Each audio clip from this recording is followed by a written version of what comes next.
Trump மீது துப்பாக்கிச் சூடு. ஸ்னைப்பர்சன் உடனடி ஆக்ஷன். சில வினாடிகளில் கொல்லப்பட்ட நபர்.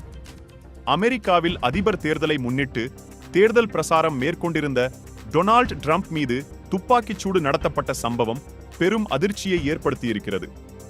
அமெரிக்காவில் இந்த ஆண்டு இறுதியில் அதிபர் தேர்தல் நடக்கவிருக்கிறது. இந்த நிலையில் குடியரசுக் கட்சியின் சார்பில் இதில் போட்டியிடும் முன்னாள் அதிபர் டொனால்ட் ட்ரம்ப் மீது துப்பாக்கிச்சூடு நடத்தப்பட்ட சம்பவம் அமெரிக்க அரசியல் வட்டாரங்களில் பெரும் பரபரப்பை ஏற்படுத்தியிருக்கிறது.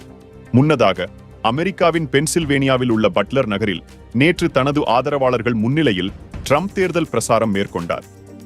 அப்போது ட்ரம்ப் மேடையில் உரையாற்றிக் கொண்டிருந்த சமயத்தில் நேராக அவரை நோக்கி துப்பாக்கிச் சூடு நடத்தப்பட்டிருக்கிறது.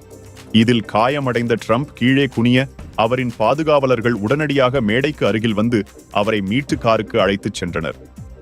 அப்போது அவரின் காதில் தோட்டா துளைத்து ரத்தம் வழிய தனது ஆதரவாளர்களை நோக்கி ட்ரம்ப் கையை உயர்த்தினார்.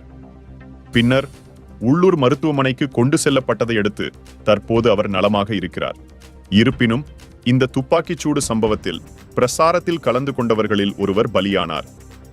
அதே சமயம் சம்பவ இடத்தில் போலீசார் நடத்திய பதில் தாக்குதலில் துப்பாக்கிச்சூடு நடத்திய நபர் சுட்டுக் கொல்லப்பட்டார். இது தொடர்பான வீடியோ காட்சிகள் சமூக வலைதளங்களில் வேகமாக பரவி வருகின்றன. மேலும் இந்த சம்பவத்தில் முதற்கட்ட விசாரணையில் ட்ரம்ப் மீது துப்பாக்கிச்சூடு நடத்திய நபர் தாமஸ் மேத்யூ க்ரூக்ஸ் என்றும், சம்பவம் நடந்த இடத்திலிருந்து 70 கிலோமீட்டர் தொலைவில் உள்ள பகுதியில் வசித்து வந்தார் என்றும் தகவல் வெளியாகியிருக்கிறது. மறுபக்கம் பலரும் இந்த சம்பவத்துக்கு கண்டனம் தெரிவித்து வருகின்றனர்.